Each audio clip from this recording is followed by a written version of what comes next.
한국교회 이런 말이 유행한 적이 있었습니다. 인생의 방황은 예수 그리스도를 만나면 끝나고 신앙의 방황은 좋은 교회를 만나면 끝난다. 그렇습니다. 우리 인생의 방황은 예수 그리스도를 만나면 끝납니다. 고독과 좌절, 절망에 빠져 헤매던 사람도 예수 그리스도에게 붙잡힌 바 되어서 예수를 인격적으로 영접하고 나면 그 마음의 모든 무거운 짐을 다 벗어버리고 참된 자유를 얻고 인생의 새로운 소망과 의미를 깨닫게 되어 있습니다. 신앙의 방황 또한 좋은 교회를 만나면 끝이 납니다. 오직 하나님의 영광과 뜻을 드러내는 좋은 교회를 만나면 그곳에 내 영혼의 닷을 내리고 안식을 누리게 됩니다. 그렇다면 어떤 교회가 좋은 교회일까? 우리가 흔히 좋은 교회라고 말하는 교회는 그 이름이 좋은 교회도 역사가 오래된 교회도 큰 건물을 가지고 많은 성도들을 자랑하는 교회도 유명한 사람들이 출석하는 교회도 목사가 설교 전하는 교회도 아닙니다. 그런 것과 상관없이 어떤 사람은 한 공동체의 수준은 그 공동체가 얼마나 자기 반성을 할 수 있느냐 거기에 달려 있다고 이야기합니다. 자기들 스스로 우리 교회는 좋은 교회다는 자만에 빠져서 변하려고 하지 아니하고 그냥 거기에 머물러 있는 교회와 성도가 아니라 끊임없이 하나님 말씀 앞에 서서 자기 자신의 모습을 되돌아보아서 날마다 새롭게 변화되고 개혁하는 그런 교회가 좋은 교회다 이런 이야기입니다. 저희 교회가 올해로 교회 창립 100주년을 맞이했습니다. 100년의 역사 참 대단한 것입니다. 얼마나 귀하고 또 얼마나 큰 축복인지 모릅니다. 거기다가 100주년을 맞이하면서 100주년 기념 새 성전도 새로 지었습니다.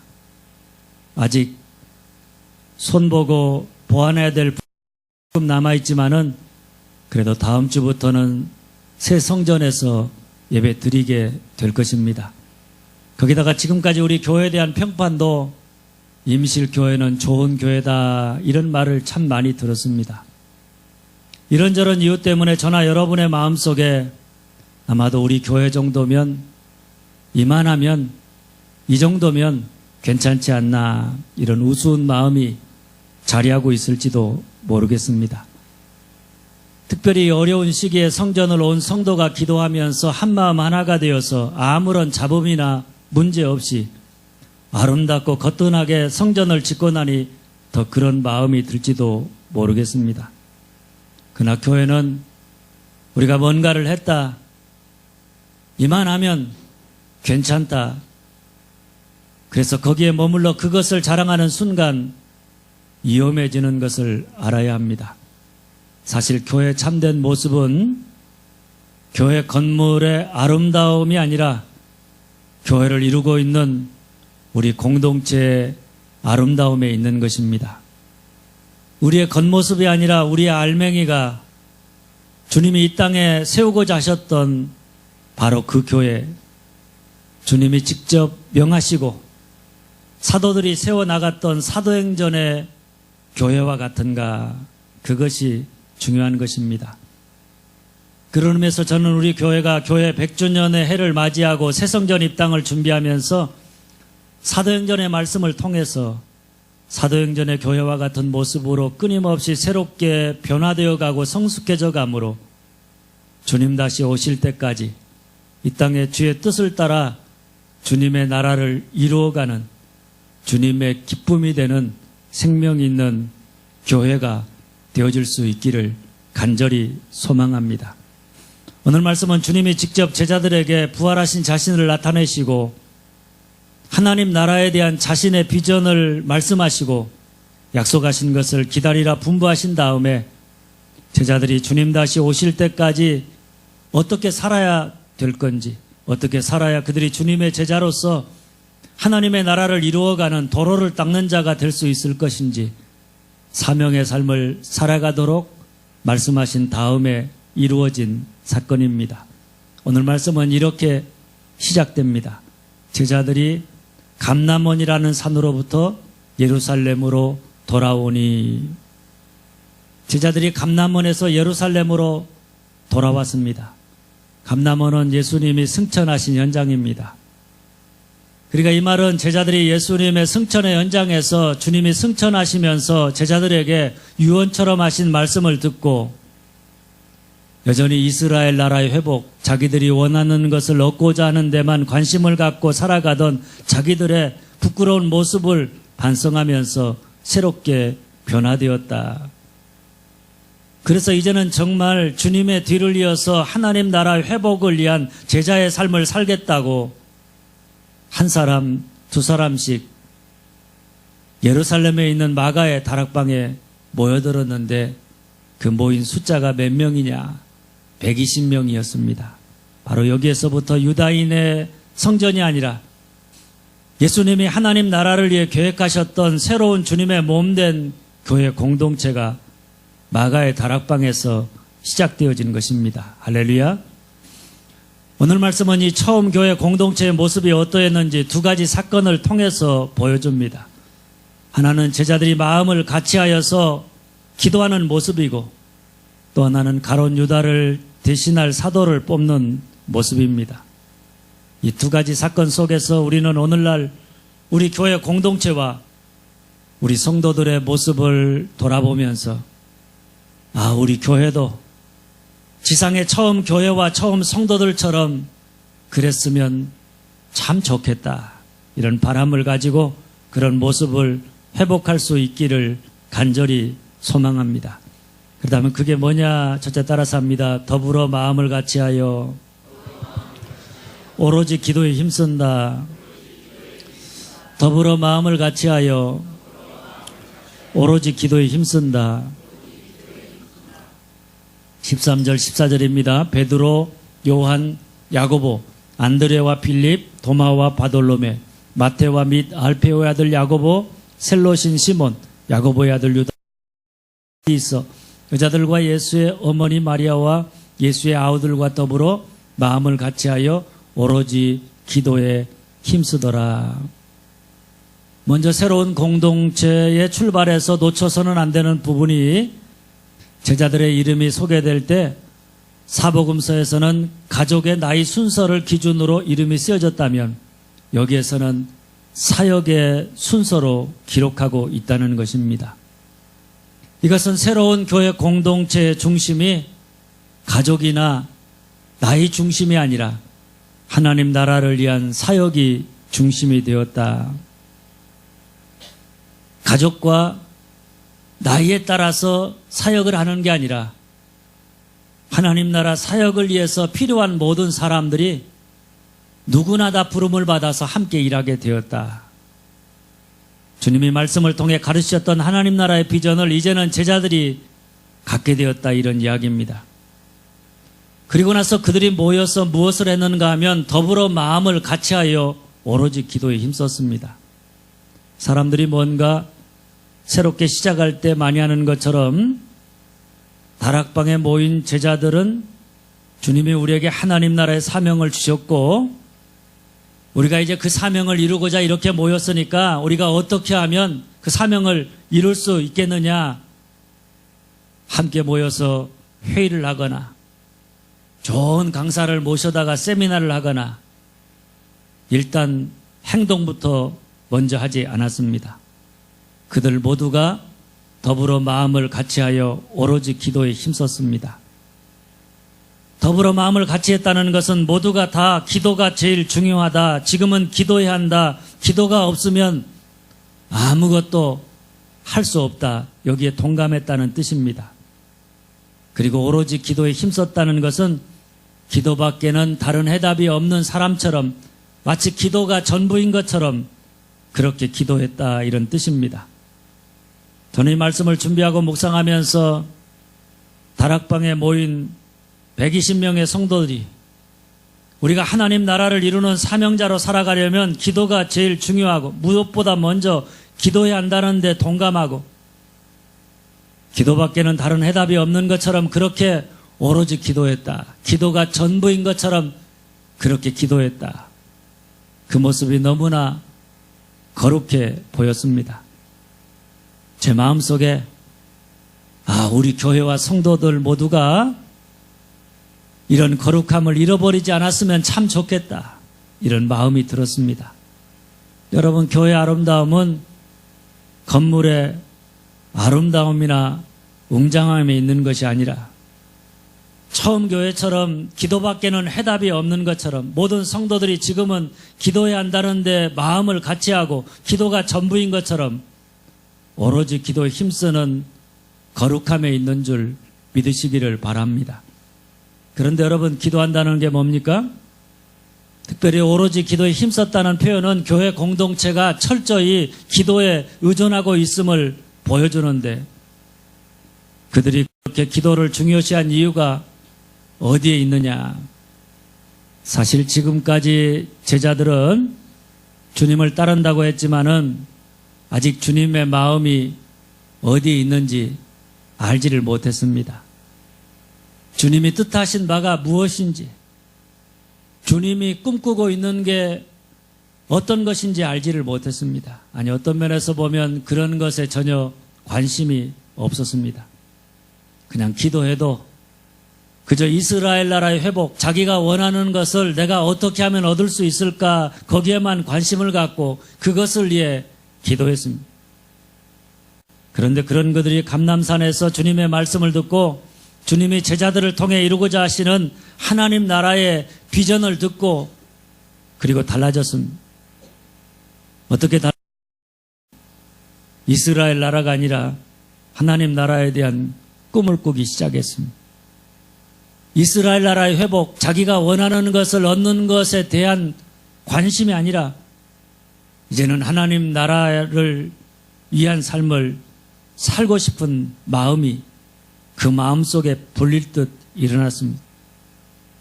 그러고 나니까 그들 마음 깊은 곳에 뭐가 궁금해졌는가 하면 하나님의 마음이 궁금해졌습니다. 하나님의 뜻이 궁금해졌습니다. 하나님의 계획이 무엇인가가 궁금해졌습니다.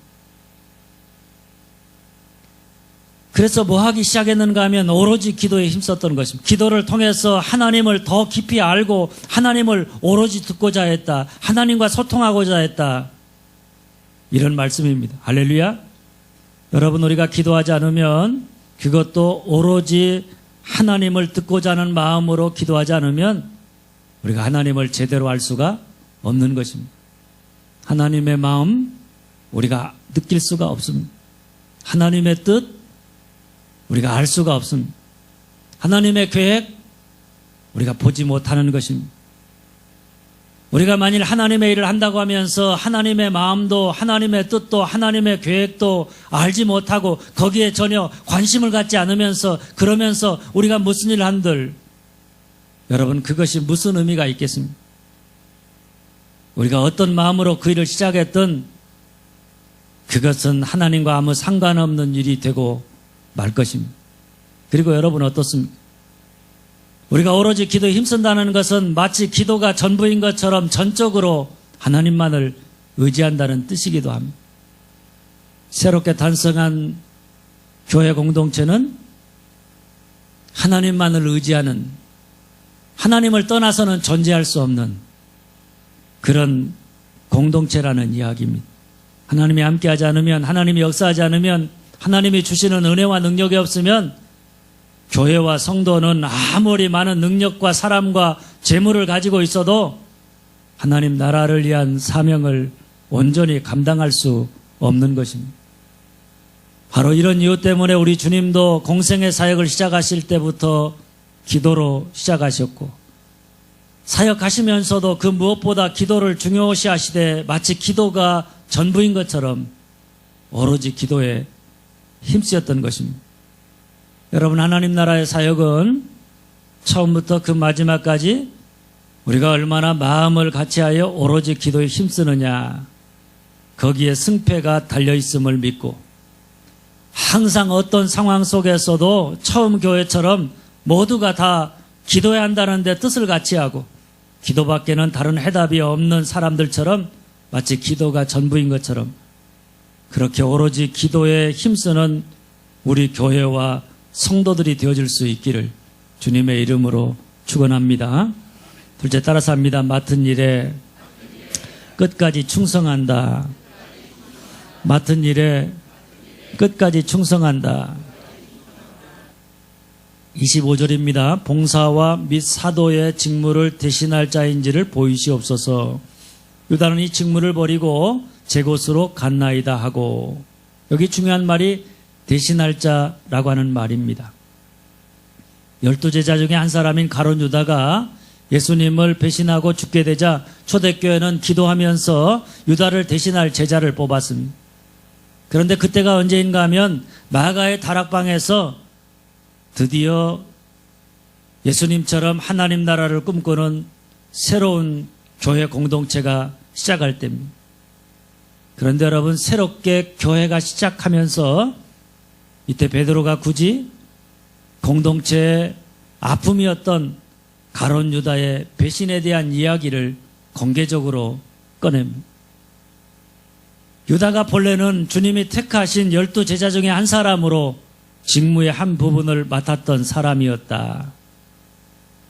주님이 기도해서 택한 사람이었고 제자들의 공동체에서 아주 귀중한 직분을 맡아서 감당했던 아주 중요한 사람이었다. 이런 이야기입니다. 그런데 그런 그가 그 직무를 버리고 제 곳으로 가서 예수를 불의의 삭슬 받고 팔아넘겼다. 예수가 자기가 뜻하는 대로 움직이지 않는다고 예수를 배반했다. 그 결과 몸이 곤두박질하여 배가 터져 창자가 다 흘러나왔다. 비참하게 죽임을 당했다는 이야기입니다. 여러분, 베드로가 이야기를 꺼낸 이유가 뭐겠습니까? 우리가 하나님 나라의 직무의 한 부분을 맡아 감당해 나가다가 혹여 가룟 유다처럼 그 직무를 버리고 자기 멋대로 산다. 하나님 나라를 위한 사명을 버리고 그저 자기 원하는 삶을 산다. 자기 뜻대로 되지 않는다고 주님을 떠나간다. 그러면 그 인생은 부유해지고 행복해지는 게 아니라 비참하게 될 것이다. 그러니 어떤 직무를 맡든지 어떤 직분을 맡았든지 그 직분과 직무를 소중히 여기고 끝까지 충성을 다하는 자가 되어야 한다. 이런 말씀입니다. 그러면서 베드로는 유다가 맡았던 봉사와 직무를 사람들의 천거를 받고 제비 뽑아서 다른 사람으로 대신하겠는데 그가 누구인가 하면 마띠아입니다. 그런데 성경은 그렇게 해서 뽑힌 마띠아라는 인물에 대해서 주목하기보다는 그저 유다가 맡았던 봉사와 사도의 직무는 그의 배신과 함께 다른 누군가가 그를 대신하여 계속하게 되었다는 사실에 더욱 주목하고 있음을 보게 됩니다. 이걸 보면 하나님의 역사는 우리 인간이 생각하는 것처럼 내가 끝낸다고 끝내지는 것이 아니라는 이야기입니다. 내가 안 하면, 내가 싫으면 하나님의 역사도 거기서 중단되고 마는 것이 아닙니다. 하나님은 내가 안 하면 나를 대신해서 다른 사람을 세워서 당신의 뜻과 계획을 이루어 가신다는 이야기입니다. 그러니 중도에 내가 원하는 바가 아니라고, 내가 싫다고 내게 맡겨진 내 직무를 버리고 떠나간다. 그것은 결국 나만 손해난 어리석은 일인 줄 아시기를 바랍니다. 그러니 우리가 어떻게 하느냐? 하나님이 나를 충성되이 여겨서 내게 공동체 안에서 귀중한 직무를 주시고 섬길 수 있는 봉사의 기회를 주셨을 때 우리가 주저하지 말고 감사함으로 감당하되 어떤 상황 속에서도 나와 상관없이 끝까지 그 일을 충성을 다하여 감당하는 여러분들이 되어줄 수 있기를 간절히 바랍니다. 또한 일하면서 내가 안 하면 안 된다, 이런 교만도 다 내려놓으시고 하나님의 일은 내가 안 해도 다 잘 이루어지는데 특별히 하나님이 나를 택하시고 나를 사랑하셔서 나를 통해서 하나님의 뜻, 하나님의 나라를 이루고자 하시니 얼마나 감사하고 영광스러운 일인가. 이런 감사의 마음으로 하나님이 쓰시고자 하실 때 언제나 아멘으로 응답하여 충성을 다하는 우리 교회와 성도가 되어야 하는 줄 믿으시기를 바랍니다. 셋째, 따라서 합니다. 더불어 함께한다. 더불어 함께한다. 22절입니다. 항상 우리와 함께 다니던 사람 중에 하나를 세워 우리와 더불어 예수께서 부활하심을 증거할 사람이 되게 하여야 하리라 하거늘. 유다를 대신하여서 마띠아를 뽑는 과정을 보면 교회 공동체가 먼저 두 사람을 청거했습니다. 어떤 사람을 청거했는가 하면 먼저는 항상 우리와 함께 다니던 사람들 중에 하나입니다. 변두리에서 구경꾼으로 남아있던 사람이 아닙니다. 제자들의 공동체의 중심에서 크고 작은 모든 일들, 그것이 기쁜 일이든 힘든 일이든 자기가 원하지 않는 일이든 상관없이 그 한가운데서 자기가 감당해야 될 자기 몫의 책임을 다하던 사람, 공동체에 대한 책임감을 가지고 일하는 사람입니다. 그뿐 아니라 주님의 부활을 증거할 사람입니다. 자기 자신을 자랑하거나 자기가 행한 일을 자랑하는 사람이 아니라 주님의 부활, 주님이 살아계셔서 오늘 우리 가운데 역사하시는 일, 주님이 행하신 일들을 증거할 수 있는 주님께만 영광을 돌리는 사람입니다. 주님의 부활, 다시 말하면 그 믿음이 확고한 사람, 예수님이 살아계시다고 증거할 수 있는 그런 믿음의 사람입니다. 여러분, 교회의 중요한 직분과 직무는 그냥 아무에게나 저 사람 나하고 친하다고, 오랫동안 교회 다녔다고 적당히 믿기만 하면 맡겨도 되는 게 아닙니다. 뭐가 있어야 합니까? 공동체에 대한 책임감을 가지고 있는 사람이고, 그 책임감을 가지고 교회 공동체 한가운데서 모든 일들을 더불어 함께 일할 수 있는 사람, 모든 일의 변두리가 아니라 중심에 서서 내가 할 수 있는 내 몫을 충성스럽게 감당해 나간 사람이어야 하고, 그 믿음이 주님의 살아계셔서 오늘 또 우리 가운데 역사하심을 믿고 오직 주님이 행하신 일, 그것을 증거할 수 있는 사람입니다. 자기가 행한 일을 자랑하는 사람이 아니라 오직 주님이 행하신 일만을 자랑하는 주님의 증인, 주님께만 영광 돌리는 사람이어야 합니다. 만일 믿음이 없고 이런 책임감이 없는 사람에게 뭔가 직무가 주어지고 직분이 주어지면 그 직무와 직분은 오히려 그 사람이나 교회에 덕이 되지 못하고 오히려 큰 방해와 짐이 되고 마는 것입니다. 그런데 여러분, 오늘 말씀에 가장 중요한 말이 더불어라고 하는 말입니다. 교회 공동체가 하나님 나라를 성공적으로 이루어가려면 우리가 무슨 일을 하든 어떤 직무를 감당하든 어떤 사람이 되어야 하느냐? 다른 성도들과 더불어 함께하는 사람이 되어야 한다는 말씀입니다. 고 신영복 선생님의 유고집 냇물이 흘러 어디로 가니라는 책에 보면 먼 길을 걸어가는 사람이 잊지 말고 챙겨야 할 몇 가지 채비가 있다고 말합니다. 첫째는 길의 마음을 갖는 것입니다. 길은 도로와 다른데요, 도로는 그냥 목표를 도달하기 위한 수단에 지나지 않습니다. 그런데 길은 그 자체가 곧 삶입니다.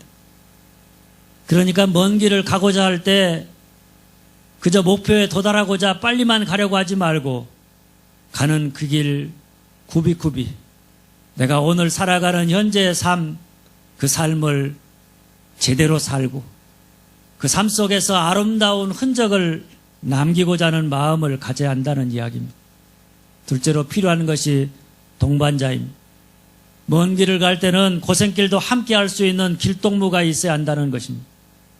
그리고 셋째로 먼 길은 여럿이 함께 가야 한다고 말합니다. 그러면서 그는 여러 사람이 함께 가기 위해서는 서로의 차이를 존중하고 다양성을 승인하는 공존의 터전을 만들어야 한다고 주장합니다. 쉽게 말하면 뭡니까? 다양한 사람들이 함께 큰 뜻을 이루어가려면 서로의 다름을 인정하고 존중하면서 공동의 목표를 향해 더불어 함께해야 한다는 이야기입니다. 바울은 이런 모습을 에베소 2장 22절에서 그리스도 안에서 함께 지어져 가느니라 이렇게 표현했습니다.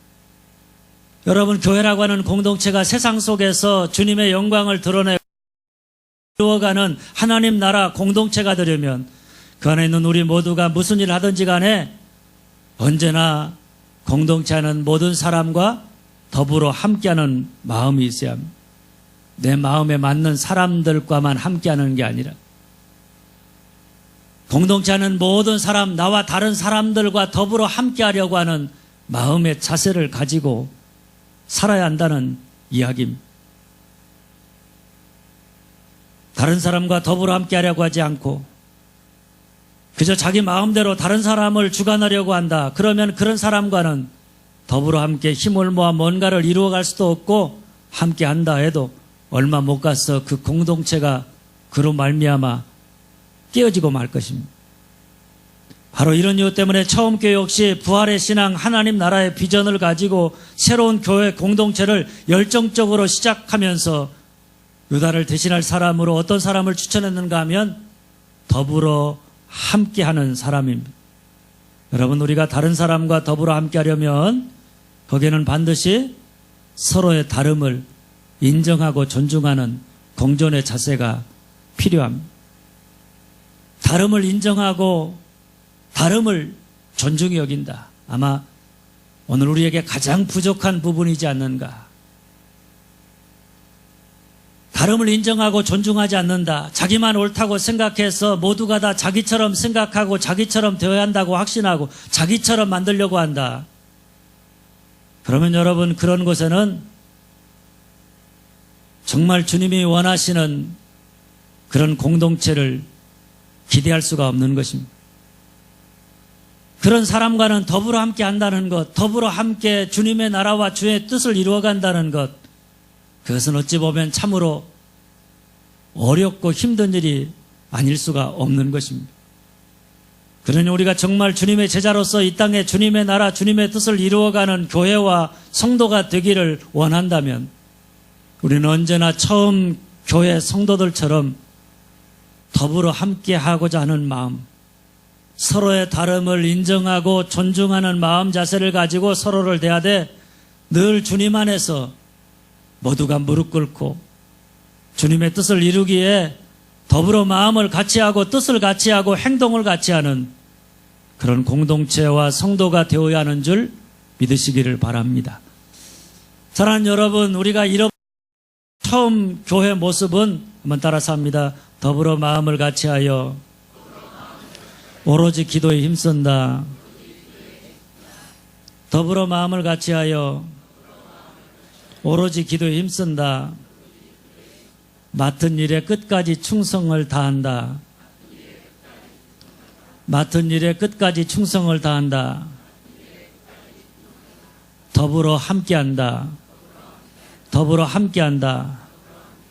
바라기는 우리 교회와 성도들 모두가 100주년의 해를 맞이하여 새성전의 입당을 준비하면서 사도행전의 마가의 다락방에서 시작되어진 처음 교회처럼 언제나 더불어 마음을 같이하여 오로지 기도에 힘쓰고 내게 맡겨진 일, 내가 감당할 수 있는 공동체 안에서 내게 주어진 책임을 끝까지 충성을 다하되 서로의 다름을 인정하고 존중함으로 항상 모두가 더불어 함께 주님의 나라를 이루어가는 참 좋은 교회와 성도가 되어줄 수 있기를 주님의 이름으로 축원합니다.